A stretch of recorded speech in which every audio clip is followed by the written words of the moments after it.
بسم اللہ الرحمن الرحیم۔ السلام علیکم ورحمۃ اللہ وبرکاتہ۔ عبد الرحمن بن عوف رضی اللہ تعالیٰ عنہ حضور اقدس صلی اللہ علیہ وسلم سے نقل کرتے ہیں کہ 3 چیزیں قیامت کے دن عرش کے نیچے ہوں گی۔ ایک کلام پاک کہ جھگڑے گا بندوں سے، قرآن پاک کے لیے ظاہر ہے اور باطن۔ دوسری چیز امانت ہے، اور تیسری رشتہ داری، جو پکارے گی کہ جس شخص نے مجھ کو جوڑا اللہ اس کو اپنی رحمت سے ملاوے، اور جس نے مجھ کو توڑا اللہ اپنی رحمت سے اس کو جدا کرے۔ ان چیزوں کے عرش کے نیچے ہونے سے مقصود ان کا کمال قرب ہے، یعنی حق سبحانہ و تقدس کے عالی دربار میں بہت ہی قریب ہوں گے۔ کلام اللہ شریف کے جھگڑنے کا مطلب یہ ہے کہ جن لوگوں نے اس کی رعایت کی، اس کا حق ادا کیا، اس پر عمل کیا، ان کی طرف سے دربار حق سبحانہ میں جھگڑے گا اور شفاعت کرے گا، ان کے درجے بلند کرائے گا۔ ملا علی قاری رحمہ اللہ علیہ نے بروایت ترمذی نقل کیا ہے کہ قرآن شریف بارگاہ الہی میں عرض کرے گا کہ اس کو جوڑا مرحمت فرمائیں تو حق سبحانہ و تقدس کرامت کا تاج مرحمت فرماویں گے۔ پھر وہ زیادتی کی درخواست کرے گا تو حق تعالی شان و اکرام کا پورا جوڑا مرحمت فرماویں گے۔ پھر وہ درخواست کرے گا یا اللہ آپ اس شخص سے راضی ہو جائیں تو حق سبحانہ و تقدس اس سے رضا کا اظہار فرماویں گے۔ اور جب کہ دنیا میں محبوب کی رضا سے بڑھ کر کوئی بھی بڑی سے بڑی نعمت نہیں ہوتی، تو آخرت میں محبوب کی رضا کا مقابلہ کون سی نعمت کر سکتی ہے؟ اور جن لوگوں نے اس کی حق تلفی کی ہے ان سے اس کے بارے میں اس مطالبہ کرے گا کہ میری کیا رعایت کی، میرا کیا حق ادا کیا۔ شرح احیاء میں امام صاحب رحمہ اللہ علیہ سے نقل کیا ہے کہ سال میں 2 مرتبہ ختم کرنا قرآن شریف کا حق ہے۔ اب وہ حضرات جو کبھی بھول کر بھی تلاوت نہیں کرتے، ذرا غور فرما لیں کہ اس قوی مقابل کے سامنے کیا جواب دہی کریں گے۔ موت بہرحال آنے والی چیز ہے، اس سے کسی طرح مفر نہیں۔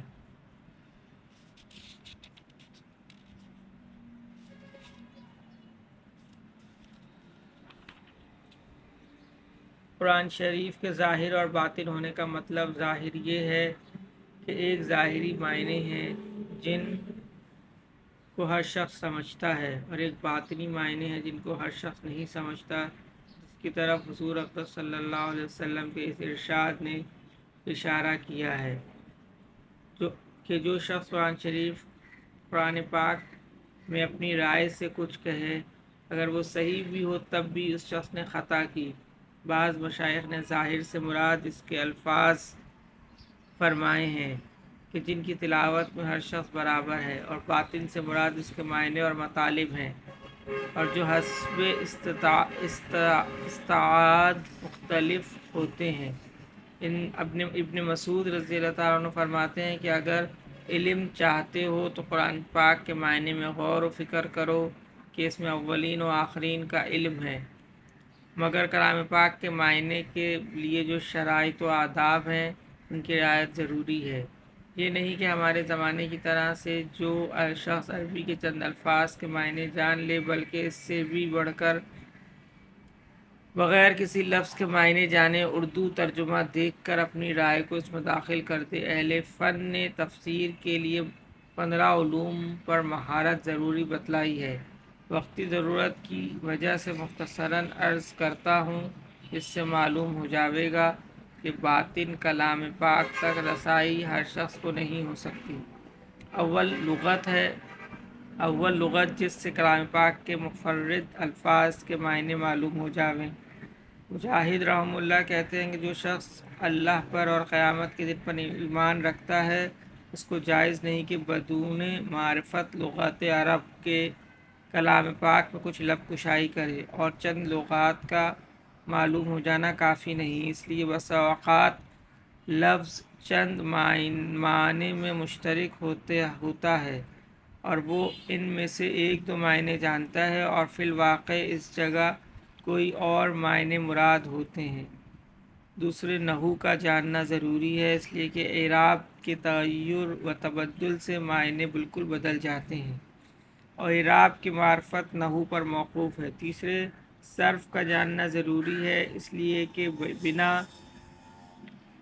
بنا اور صیغوں کے اختلاف سے معنی بالکل مختلف ہو جاتے ہیں۔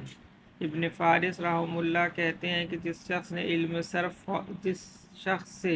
علم صرف فوت ہو گیا، اس سے بہت کچھ فوت ہو گیا۔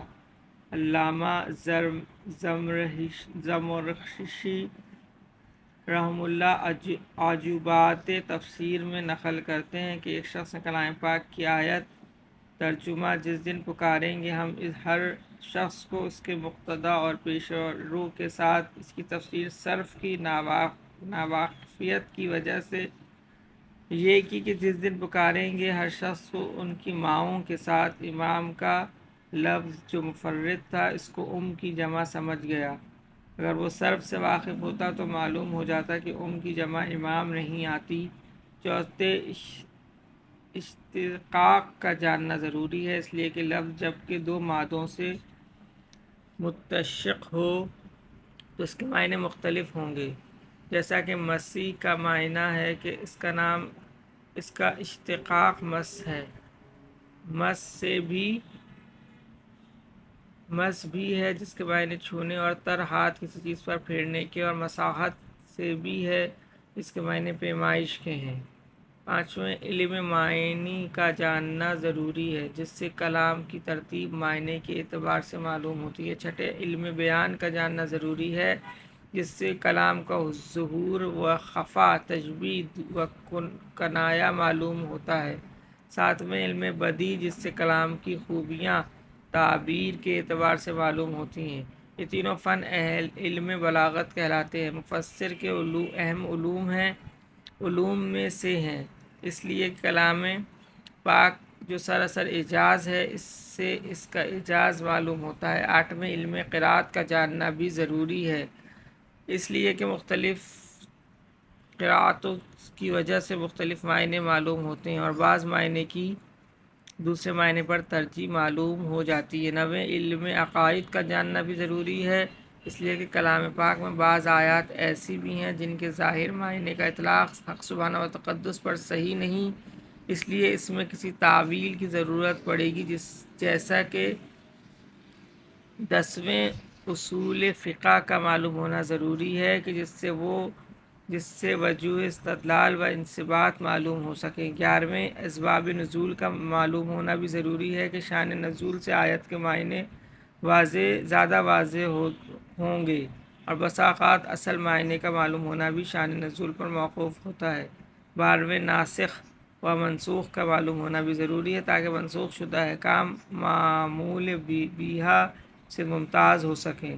13ویں علم فقہ کا معلوم ہونا بھی ضروری ہے کہ جزئیات کے احاطے سے کلیات پہچانے جاتے ہیں۔ 14ویں ان احادیث کا جاننا ضروری جو قرآن پاک کی مجمل آیات کی تفسیر واقع ہوئی ہیں۔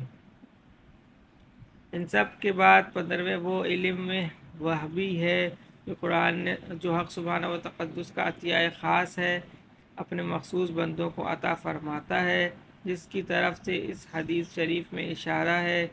جب کہ بندہ اس چیز پر عمل کرتا ہے جس کو جانتا ہے تو حق سبحانہ و تقدس ایسی چیزوں کا علم عطا فرماتے ہیں جن کو وہ نہیں جانتا۔ اسی کی طرف حضرت علی کرم اللہ وجہ نے اشارہ فرمایا کہ جب کہ ان سے لوگوں نے پوچھا کہ حضور صلی اللہ علیہ وسلم نے آپ کو کچھ خاص علوم عطا فرمائے ہیں یا خاص وصایا جو عام لوگوں کے علاوہ آپ کے ساتھ مخصوص ہیں، انہوں نے فرمایا کہ قسم ہے اس ذات پاک کی جس نے جنت بنائی اور جان پیدا کی، اس فہم کے علاوہ کچھ نہیں ہے جس کو اللہ تعالیٰ شانہ نے اپنے کلام پاک کے سمجھنے کے لیے کسی کو عطا فرما دی۔ ابن ابی دنیا رحمہ اللہ کا مقولہ ہے کہ علوم قرآن اور جو اس سے حاصل ہو وہ ایسا سمندر ہے کہ جس کا کنارہ نہیں۔ یہ علوم جو بیان کیے گئے مفسر کے لیے بطور اعلیٰ کے ہیں۔ اگر کوئی شخص ان علوم کی وافقیت واقفیت بغیر تفسیر کرے تو وہ تفسیر بالرائے میں داخل ہے جس کی ممانعت آئی ہے۔ صحابہ رضی اللہ تعالیٰ عنہم کے لیے علوم عربیہ طبعاً حاصل تھے اور بقیہ علوم مشکات نبوت سے مستفاد تھے۔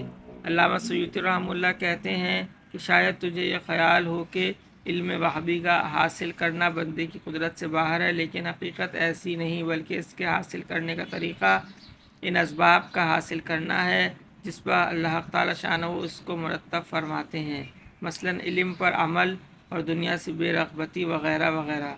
کیمیائے سعادت میں لکھا ہے کہ قرآن پاک کی تفسیریں تین شخصوں پر ظاہر نہیں ہوتی: اول جو علوم عربیہ سے واقف نہ ہو، دوسرے وہ شخص جو کسی کبیرہ پر مصر ہو یا بدعتی ہو کہ اس گناہ اور بدعت کی وجہ سے اس کا دل سیاہ ہو جاتا ہے، جس کی وجہ سے معرفت قرآن سے قاصر رہتا ہے، تیسرے وہ شخص کہ کسی اعتقادی مسئلے میں ظاہر کا قائل ہو اور کلام اللہ کی جو عبارت اس کے خلاف ہو اس سے طبیعت اچٹتی ہو، اس شخص کو بھی فہم قرآن سے حصہ نہیں ملتا۔ اللہم احفظنا منہم۔ اللہم صلی علی محمد وعلی آل محمد۔ اللہم صلی علی محمد وعلی آل محمد۔ اللہم اعنی علی ذکرک و شکرک و حسن عبادتک۔ اللہم اعنی علی ذکرک و شکرک و حسن عبادتک۔ سبحان ربک رب العزت عما یصفون وسلام علی المرسلین والحمد للہ رب العالمین۔ آمین برحمتک یا ارحم الراحمین۔